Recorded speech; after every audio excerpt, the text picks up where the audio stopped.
हमारा main character business की वजह से जापान में जाता है और वहां पर एक बहुत ही ब्यूटीफुल लड़की उसे देखी। उसका उस लड़की के साथ अफेयर हमेशा उसे बार बार वही जाने के लिए मजबूर करता है। क्या आगे आने वाले डेंजर से वो बच पाएगा, या हम आज की हमारी मूवी सिल्क ये 2007 की एक हॉलीवुड मूवी में देखेंगे। अगर आपको वीडियो अच्छा लगता है तो प्लीज इसे लाइक और कमेंट जरूर कर दीजिएगा। अब बिना किसी देरी के एक्सप्लेनेशन स्टार्ट करते हैं। मूवी स्टार्ट होती है और हमारा मेन कैरेक्टर एक लड़की के बारे में हमें बता रहा था। वो हमेशा उसी लड़की के बारे में सोचता रहता है, पर इन सब की शुरुआत कहाँ से हुई थी इसके बारे में अब वो हमें बताएगा। हार्वे मिलिट्री में सर्व कर रहा था। जब वो घर पर आया तो उसने एक बहुत ही ब्यूटीफुल सी लड़की को देखा जिसका नाम था हेलेन। इन दोनों में प्यार हो गया था। वो हमेशा से चाहती थी कि उसका खुद का भी एक गार्डन हो। हार्वे तो हेलेन के पास ही रहना चाहता था, पर उसके फादर उसे वॉर के लिए भेज रहे थे। इस सिचुएशन से बचने के लिए एक बिजनेसमैन ने उसे हेल्प किया। इसका नाम था बाल्डोबो। बाल्डोबो हार्वे के फादर को एक सिल्क का कपड़ा दिखाता है। वो कहता है कि ये सेल करने से हमें बहुत सारे पैसे मिलेंगे। उसे इस टाउन में एक फैक्ट्री बिल्ड करनी थी। वो कहता है कि मुझे कोई भी प्रॉब्लम नहीं आना चाहिए। हार्वे के फादर भी इस बात के लिए मान जाते हैं। इस बार तो हार्वे को फिर से सर्व करने के लिए जाना पड़ा, पर जब तक वो वापस आया तब तक बाल्डोबाओ के बहुत सारे फैक्ट्रीज बन गए थे। सिल्क इतना अच्छा बिक रहा था तो सारे लोग रीच बनने लग गए थे। हार्वे जब वापस आता है तो हेलेन से उसने शादी करने के लिए पूछा। हेलेन भी इसके लिए हाँ कहती है। जब हार्वे को पता चला कि उसे फिर से वापस जाना पड़ेगा तो बात सुनकर वो टेंशन में आ जाता है। एक दिन बाल्डोबाओ ने हार्वे को उससे मिलने के लिए बुलाया। वो कहता है कि मेरे पास तुम्हारे लिए एक जॉब है। तुम्हें अफ्रीका जाना होगा और वहां से सिल्क वॉर्म लेकर आने होंगे। इनके पास सिल्क वॉर्म तो थे, पर बीमारी की वजह से वो मर रहे थे। हार्वे ने कहा कि मेरे छुट्टी के सिर्फ 2 दिन बचे हैं, मैं काम नहीं कर सकता। बाल्डोबाओ कहता है तुम्हारे फादर को मैं समझाऊंगा। वो हार्वे के फादर को समझा लेता है। उसके बाद हम डायरेक्टली हार्वे और हेलेन की शादी देखते हैं। हार्वे अब हमेशा के लिए बाल्डोबाओ के लिए काम करने वाला था।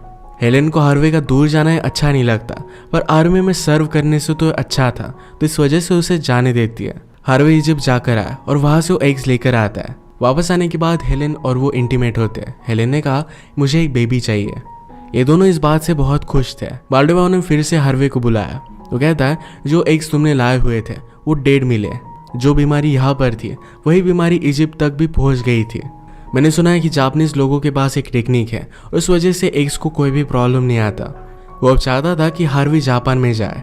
जापान में जाने के लिए उनके पास पूरा मैप भी नहीं था और ये बहुत ही डेंजरस भी होगा। हार्वे के फादर को मनाना मुश्किल था, पर बाल्डोबाओ उन्हें सब कुछ समझा ही देता है कि वहाँ का सिल्क एक बहुत ही अच्छी क्वालिटी का होगा। रात में हार्वे हेलेन से बात करता है। उसने कहा कि मैं तुम्हें छोड़कर नहीं जा सकता। हेलेन कहती कि मैं तुम्हारी प्रोग्रेस को रोकना नहीं चाहती। अगर इससे सबका फायदा होगा तो तुम्हें जाना चाहिए। उसकी परमिशन लेकर फिर हार्वे निकल पड़ता है। वो रशिया से होकर स्लोली अलग अलग प्लेसेस घूमकर जापान तक पहुंच जाता है। जापान में बाल्डोबाओ के एक आदमी से वो मिला। सिल्क वॉर्म बेचने वाले मर्चेंट से वो बात करता है। उन्होंने उसे एग्स दिखाए, पर हार्वे समझ गया कि एग्स फेक है। वो उन्हें रियल गोल्ड की जगह फेक गोल्ड दे देता है। इसके बाद अगले दिन वो उसे एक दूसरे आदमी के पास लेकर जाते हैं। वो जब उसका वेट कर रहा था तो हार्वे ने एक बहुत ही ब्यूटीफुल सी जापानीज लड़की को देखा। उसे देखता ही रह जाता है। वो उसके लिए टी बना रही थी जो बहुत ही मेस्मराइजिंग था। थोड़ी देर में वो आदमी जिसका नाम है हारा ये उसे मिलने के लिए आता है। हार्वे कहता है कि मैं एक मर्चेंट हूँ। हारा कहता है ये तो तुम्हारा काम है, पर तुम एक्चुअल में कौन हो। हार्वे ने अपने बारे में सब कुछ बताया, पर वो कहता है इनमें से मैं कुछ भी नहीं हूँ। वो अपने आप को कुछ भी नहीं समझता। हारा इससे इम्प्रेस्ड हो गया। उसे कहता है हमें पता है कि तुमने फेक गोल्ड हमें दिया था। हार्वे ने कहा कि वो एग्स भी फेक थे। जब तुम मुझे एक्चुअल एग दोगे और इसके बाद मैं जापान से बाहर निकलूंगा, उसी के बाद मैं तुम्हें सारे पैसे दे दूंगा। ये मेरा वादा है। ये जब बात चल रही थी तो लड़की हारा के पास आकर सो गई। इनकी ट्रांजैक्शन सक्सेसफुल होने के बाद हार्वे फिर से वापस आ जाता है। एग्स बहुत ही अच्छे थे और बाल्डोबाओ इससे बहुत ही खुश हो गया था। हेलेन और हार्वे भी बहुत खुश थे। अगले दिन हार्वे हेलेन को एक जगह पर लेकर जाता है। कहता है ये तुम्हारी गार्डन है, ये जो घर देख रही हो अब हम यहीं पर रहेंगे। मेरी ट्रिप बहुत ही सक्सेसफुल थी और बाल्डोबाओ ने मुझे बहुत सारे पैसे दे दिए हैं। इस सब से हेलेन भी बहुत खुश हो गई। अपनी नई लाइफ स्टार्ट करने के लिए दोनों रेडी थे। अब बहुत दिन हो चुके थे, पर हेलेन प्रेग्नेंट हो नहीं रही थी। हेलेन की एक फ्रेंड को बेटा हुआ था और अब वो बड़ा भी होने लग गया था। ये घर हेलेन के लिए बहुत ही बड़ा था, तो हेलेन कहती है मैं मेरी फ्रेंड को यहाँ पर काम पर लगा सकती हूँ, यानी कि उसके बेटे के साथ वो और भी ज़रा टाइम स्पेंड कर सके। हार्वी को भी ये आइडिया अच्छा लगता है। हेलेन खुद एक टीचर थी, उस वजह से उसे छोटे बच्चे बहुत अच्छे लगते थे। थोड़ा टाइम गुजर जाता है और एक दिन बाल्डोबाओ फिर से हार्वे से मिलने के लिए आया। उसे कहता है अब इस बार का डिसीजन ज़रा टफ होगा। जापान में हालत ख़राब हो चुकी है और वहाँ पर जाना सेफ नहीं होगा, पर ये डिसीजन तुम्हें लेना है। हार्वे जाने के लिए मान जाता है क्योंकि उसे फिर से उस जापानीज लड़की को देखना था। इस बार जब वो जापान गया तो लोग उसे पहचानते थे तो ज्यादा तकलीफ उसे नहीं होती। वो एक विलेज पहुंचा जहां पर हारा को आने के लिए जरा टाइम था। तो 2-3 दिनों में हार्वे उस लड़की को ढूंढने की बहुत कोशिश करता है। एक छोटे से लड़के से उसने हेल्प भी ली थी। हारा के आने के बाद इनकी डील होती है। रात में हार्वे जब नहा रहा था तो लड़की पीछे से उसके पास आ गई। वो अपने हाथों से उसे नहला देती है। एक चिट्ठी उसके हाथ में देकर वहां से वो चली गई। रात में हार्वे से मिलने के लिए एक आदमी आता है जो एक डच मर्चेंट था। वो जापानी समझ सकता था तो हार्वे को गाइड करेगा। उसने कहा कि तुम हारा को इतने अच्छे पैसे दे रहे हो, इसी वजह से वो तुम्हारी खातिरदारी कर रहा है।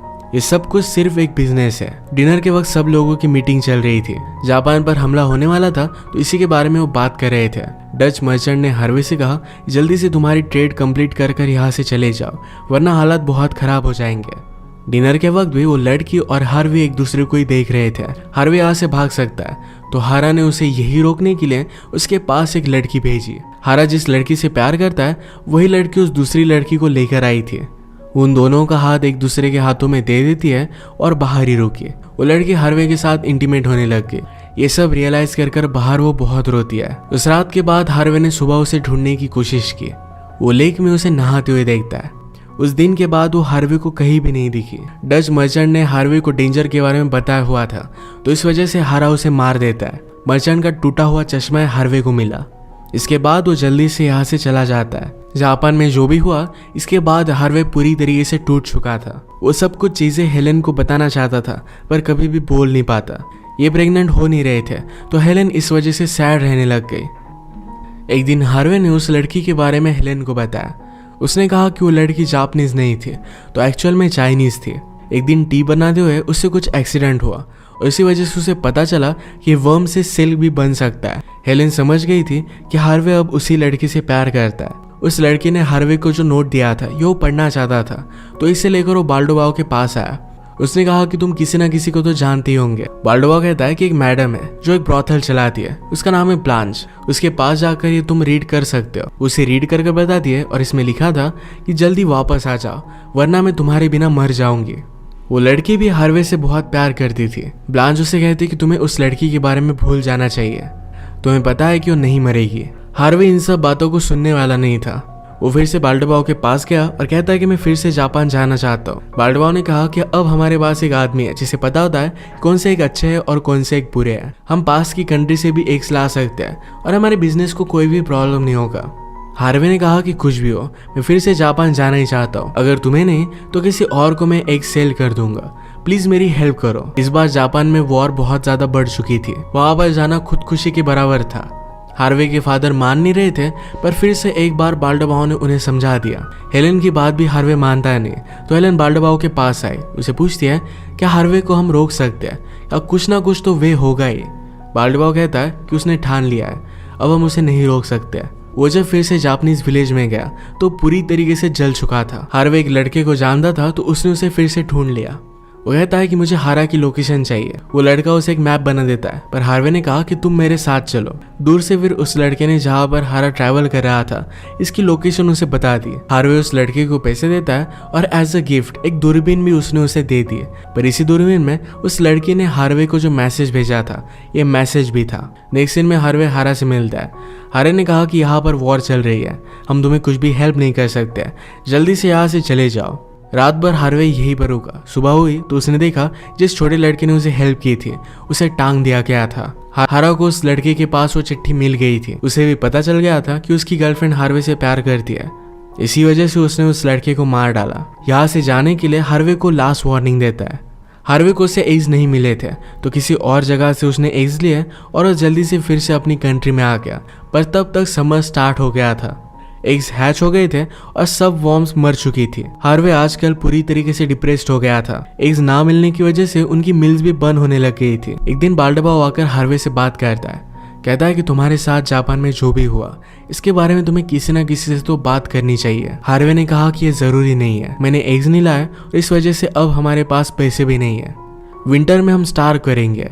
हमें कुछ ना कुछ तो करना चाहिए। बाल्डोबाओ के पास कुछ भी आइडिया नहीं था, तो हार्वे कहता है इस गार्डन में हम प्लांटिंग करेंगे, इससे हमारे पास फूड होगा और सब लोगों को काम मिलेगा। इनका विंटर बहुत अच्छे से गुजर गया। एक दिन हार्वे को जापान से एक चिट्ठी आती है। ये चिट्ठी लेकर वो फिर से ब्लांच के पास पहुंचा। ब्लांच उससे कहती है मैंने तुमसे कहा था कि फिर से उस लड़की के बारे में सोचना मत, ये लास्ट टाइम मैं तुम्हारे लिए ट्रांसलेट कर दूंगी। इस चिट्ठी में लिखा था कि वो लड़की और हार्वे अगर एक दूसरे के साथ इंटीमेट होते हैं तो ये कैसा होता। इसे डिस्क्राइब करने के बाद वो लड़की लिखती है ये जो हमारे पास मोमेंट है, यही मोमेंट इंपॉर्टेंट था। हम कितना भी एक दूसरे के पास रहे पर फिर भी इनफ नहीं होगा। इसे हमारी लास्ट मुलाकात समझकर हमेशा मुझे भूल जाओ। इसके बाद थोड़ा टाइम गुजर जाता है। फ्रांस और जापान के बीच में एक ट्रीटी हुई थी और इस वजह से वो इम्पोर्ट एक्सपोर्ट कर सकते थे। हार्वे फिर से कभी भी उस लड़की से मिलने के लिए नहीं गया। साल बीतते गए पर हेलन प्रेग्नेंट नहीं हुई। उसे छोटे बच्चे बहुत पसंद थे। अपने फ्रेंड के बेटे को ही अपना बेटा वो मानती है। अपनी रियलिटी को उन्होंने एक्सेप्ट कर लिया था। हार्वे को लगता है कि अब सब कुछ ठीक हो चुका है, पर उनकी खुशी ज्यादा टाइम तक नहीं चली। एक दिन हेलन अचानक से चक्कर आकर नीचे गिर जाती है। उन्होंने बहुत सारे डॉक्टर्स को दिखाया पर उसकी बीमारी बढ़ती जा रही थी। एक दिन हेलन अपने फ्रेंड के बेटे से बात करती है। कहती है मेरे जाने के बाद हार्वे बहुत ही अकेला हो जाएगा, उसका तुम ख्याल रख। हेलन हार्वे से कहती है कि जब तुमने फर्स्ट टाइम मुझे लैंड दिखाई थी तो कहा था कि हम दोनों यहीं पर ओल्ड होंगे, अब ये पॉसिबल नहीं हो पाएगा। इस बात से वो बहुत रोते हैं। हेलन की फिर डेथ हो गई थी। बाल्डेबाओ हमेशा एक ही हाथ से गेम खेलता था। एक स्पेसिफिक शॉट था जो वो लेना चाहता था। फाइनली वो लेने में वो सक्सीड हो गया। उसने डिसाइड किया था कि जिस दिन वो सक्सीड होगा उस दिन वो सब कुछ छोड़कर हमेशा के लिए चला जाएगा और वो एक्चुअल में हार्वे से अलविदा लेकर वहां से चला जाता है। हार्वे फिर से ब्लांच से मिलने के लिए आया और उसे पता चलता है ब्लांच अब पेरिस में है। पेरिस में जाकर हर जगह पर उसने उसे ढूंढा। फाइनली उसे मिल गई। उसे पूछता है क्या वो लेटर तुमने लिखा था। ब्लांच कहती को लेटर मैंने नहीं तो हेलेन ने लिखा था। जब वो सब कुछ चीज़ें मुझे बता रही थी तो उसके आंखों में आंसू थे। उसका आवाज़ में कभी भी भूल नहीं सकती। हमेशा तुम उस दूसरी लड़की से प्यार करते रहे, पर हेलेन चाहती थी कि हमेशा के लिए तुम उससे प्यार करो। हार्वे बहुत पछता है। कहता है एक्चुअल प्यार तो मैंने हेलेन से किया था। अपने हर सफर में वो हेलेन को याद करता रहता था। हेलेन के फ्रेंड का लड़का हमेशा हार्वे से बात करता है, उसे अकेला महसूस होने नहीं देता। ये जो सारी स्टोरी थी ये हार्वे ने उसे ही बताई थी। मरने से पहले हेलेन ने हार्वे को एक लेटर लिखा था जिसमें लिखा था हमने जो मोमेंट्स एक साथ बिताए ये हमारे लिए इनफ थे। मैं हमेशा तुम्हारे पास ही रहूंगी, तुम हमेशा मुझे महसूस करते रहोगे। फाइनली हार्वे उस जापान के लेक में हेलेन को इमेजिन करता है। उसने फिर से उसे प्यार तो किया पर शायद बहुत ही लेट हो चुका था। इसी के साथ ये मूवी एंड हो जाती है। ये मूवी हमें बता कर जाती है कि गलत डिसीजन की वजह से रिग्रेट कैसे होते हैं। अगर आपको एक्सप्लेनेशन अच्छा लगा तो प्लीज़ इसे लाइक और कमेंट ज़रूर कर दीजिएगा। मैं बहुत सारी मूवीज़ लेकर आते रहता हूँ, तो प्लीज़ इस चैनल को सब्सक्राइब कर दीजिए और बेल नोटिफिकेशन आइकॉन दबाना मत भूलिएगा। हम फिर से मिलेंगे और एक नई मूवी के साथ। तब तक के लिए थैंक यू और आप अपने आप का ख्याल रखिए।